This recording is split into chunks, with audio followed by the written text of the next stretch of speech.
కేదార్నాథ్ ఆలయం పాండవులు నిర్మించారు. కానీ, ఆ తర్వాత అది మంచుతో కప్పబడి, అసలు అక్కడంటూ ఒక గుడి కూడా ఉంది అనే విషయం కూడా ఎవరికీ తెలియకుండా కొన్ని వందల సంవత్సరాలు గడిచాయి. ఆ తర్వాత ఆదిశంకరాచార్యులచే అది తిరిగి స్థాపించబడింది. కానీ, అసలు ఆ ఆలయము వయస్సు అనేది ఇంతవరకు సైంటిస్ట్‌లకు కూడా అంతు చిక్కకుండా ఉంది. కొంతమంది ఇది మహాభారతం కంటే ముందు నుండి ఉండి ఉండొచ్చు అని కూడా అంటున్నారు.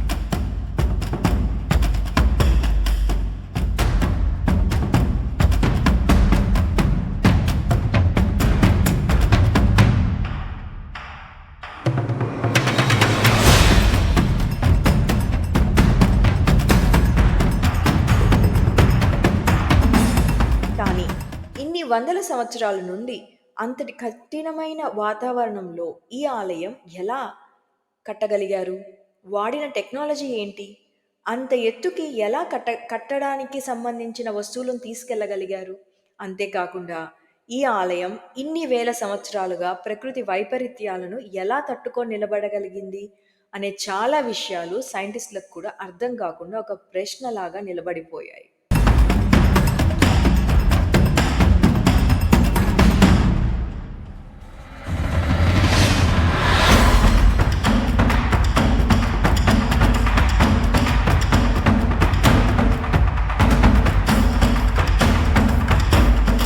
ఈ ఆలయం నిర్మాణానికి సంబంధించిన ఒక పురాణ కథ ఏంటంటే, మహాభారత యుద్ధంలో జరిగిన రక్తపాతం తర్వాత సొంత బంధువులను కూడా యుద్ధంలో చంపిన పాపం వలన పాండవులు శివుడి దర్శనం చేసుకొని పాప పరిహారం పొందాలని ధర్మరాజు ఆలోచించాడు. ఆ మహాశివుడిని వెతుక్కుంటూ పాండవులు బయలుదేరగా వారిని తప్పించుకొని శివుడు వేరే చోటకి వెళ్తూ ఉండడం జరిగింది. అంతమందిని సంహరించడం వలన ఆ మహాశివుడు పాండవులకు సునాయాసంగా దర్శనం ఇవ్వదలుచుకోలేదు. అందుకని పాండవులు కంటికి కనపడకుండా శివుడు ఒక ఎద్దు రూపంలో ఉండి ఎద్దుల గుంపులో దాగి ఉన్నాడు. ఆ ఎద్దుల మందని చూసిన ధర్మరాజు మహాశివుడు ఎద్దుగా రూపాంతరం చెంది ఉండవచ్చు అని 1000 ఏనుగుల బలం కలిగి ఉన్న భీముడిని ప్రతి ఎద్దుని పట్టుకొని పంపించమని చెప్పాడు. అయితే భీముడికి చిక్కకుండా ఎద్దుగా ఉన్న శివుడు కాలిని భూమికేసి తువ్వుతూ తలని భూమి లోపలికి దూర్చగా అది గమనించిన భీముడు ఎద్దు మూపురాన్ని గట్టిగా పట్టుకున్నాడు వదలకుండా. కాసేపు పెనుగులాట తర్వాత శాంతించిన శివుడు పాండవులకి దర్శనాన్నిచ్చాడు.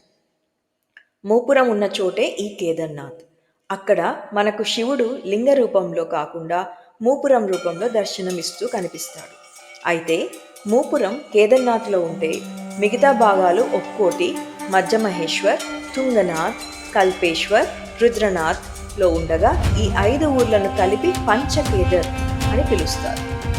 తీవ్రమైన భూకంపాలు, వరదలు మరియు ఎన్నో హిమపాతాలు అంటే మంచు తుఫాన్లు అట్లాంటివి ఎన్నో వచ్చినా కూడా వాటన్నిటిని తట్టుకొని కేదార్నాథ్ ఆలయం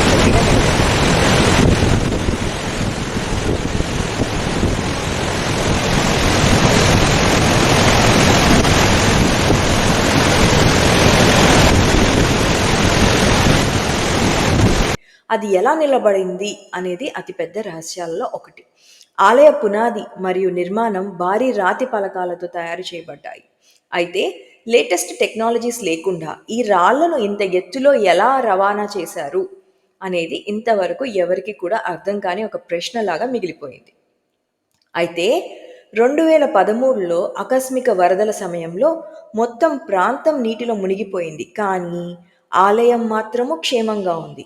ఆలయం వెనుకకు ఎక్కడి నుండో ఒక పెద్ద బండరాయి దొర్లుకుంటూ వచ్చి ఆ వరద నీటిని దూరంగా మళ్లించి ఆ దేవాలయాన్ని కాపాడింది.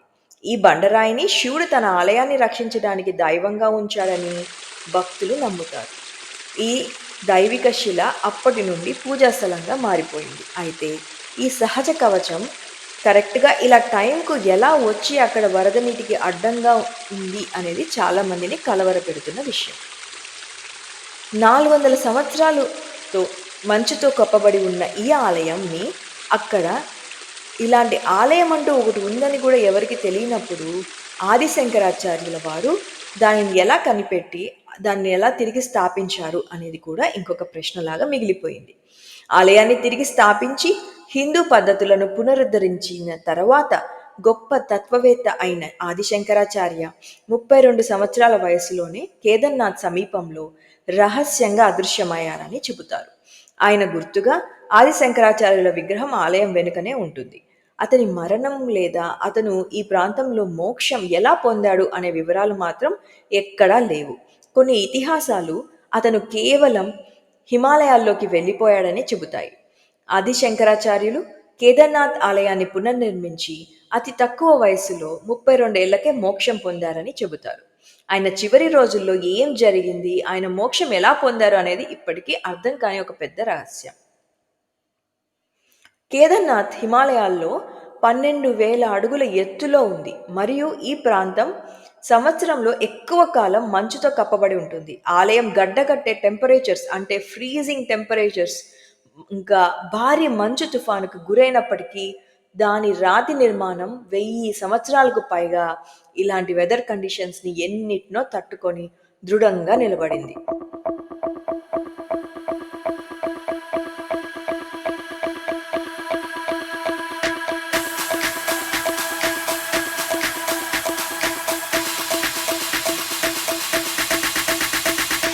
అయితే నమ్మశక్యం కాని విధంగా ఆలయం లోపల మాత్రం వెచ్చగా ఉంటుందని చెబుతారు. ఇది వివరించలేని సంగతిగా మనకి తెలుస్తుంది. ఇది ఆలయాన్ని సంరక్షించే శివుని యొక్క దైవిక శక్తి అని కొందరు నమ్ముతారు. ఇంకొకటి the healing waters of Mandakini అని, కేదార్నాథ్ సమీపంలో ప్రవహించే మందాకిని నదికి వైద్యం చేసే గుణాలు ఉన్నాయంటే నమ్ముతారా? దాని మంచు నీటిలో స్నానం చేయడం వల్ల పాపాలు మరియు అనారోగ్యాల నుండి ఒకరి ఆత్మ శుభ్రపడుతుందని పురాతన గ్రంథాలు పేర్కొంటున్నాయి. నది యొక్క పవిత్రత తరచూ శివుని యొక్క దైవిక దయతో ముడిపడి ఉంటుంది. అయితే ఒక నదికి వైద్యం చేసే శక్తి ఏంటి అనేది మాత్రం ఎవరికి అర్థం కాని మిస్టరీగా మిగిలిపోయింది. ఆలయాన్ని రక్షించే కనిపించని శక్తులు కొన్ని అక్కడ తిరుగుతున్నాయని చాలామంది స్థానికులు మరియు యాత్రికులు ఆలయాన్ని సంబంధించిన శక్తుల కథలను పంచుకుంటూ ఉంటారు. విపరీతమైన వాతావరణ పరిస్థితుల్లో ఆలయానికి సమీపంలో సాధువులు, అఘోరాలు లేదా దైవిక లైట్లలాగా ఆకస్మికంగా కనిపించడం లాంటి అద్భుత సంఘటనలు అక్కడ జరుగుతూ ఉంటాయని చాలామంది పేర్కొంటూ ఉంటారు. పురాణాల ప్రకారం అశ్వత్థామ, హనుమంతుడు మరియు విభీషణుడు అంటే రావణుని సోదరుడు వంటి అమరజీవులు ఇప్పటికీ హిమాలయాల్లో, ముఖ్యంగా కేదార్నాథ్ వంటి పవిత్ర స్థలాల్లో తిరుగుతూ ఉంటారని నమ్మకం. కొన్ని ఇతిహాసాలు ఈ జీవులు పర్వతాలలో తపస్సు చేస్తారని మరియు అప్పుడప్పుడు ఆలయాన్ని సందర్శిస్తుంటారని సూచిస్తున్నాయి. అయినప్పటికీ వారు మన సాధారణ కంటికైతే కనిపించరు. కైలాస పర్వతం మరియు కేదార్నాథ్ శివుని నిలయాలు. ఆలయం వార్షిక శీతాకాలం మూసివేత సమయంలో శివుడు కేదార్నాథ్ను విడిచిపెట్టి కైలాసంలో నివసిస్తాడని చాలామంది నమ్ముతారు. మంచు పెరిగే కాలంలో ఇక ఆలయాన్ని మూసివేసేటప్పుడు అక్కడ పూజారులు ఏదో తెలియని చాలా దైవిక శక్తులు అక్కడ ఉన్న అనుభవాన్ని వాళ్ళు అనుభవిస్తూ ఉంటారు అని అక్కడ పూజారులు కూడా చెబుతున్నారు. కేదార్నాథ్ ప్రాంతంలో గుర్తించబడని కొన్ని గుహలైతే ఉన్నాయి. పరిసర ప్రాంతంలో రహస్యమైన నిర్దేశించని గుహలతో నిండి ఉంటుంది కేదార్నాథ్. వీటిలో చాలా వరకు పురాతన ఋషులు ధ్యానం చేసుకుంటూ ఉంటారని నమ్ముతారు. ఈ గుహలలో కొన్ని రహస్య ఆధ్యాత్మిక శక్తులు ఉన్నాయని చెబుతూ ఉంటారు అక్కడ స్థానికులు.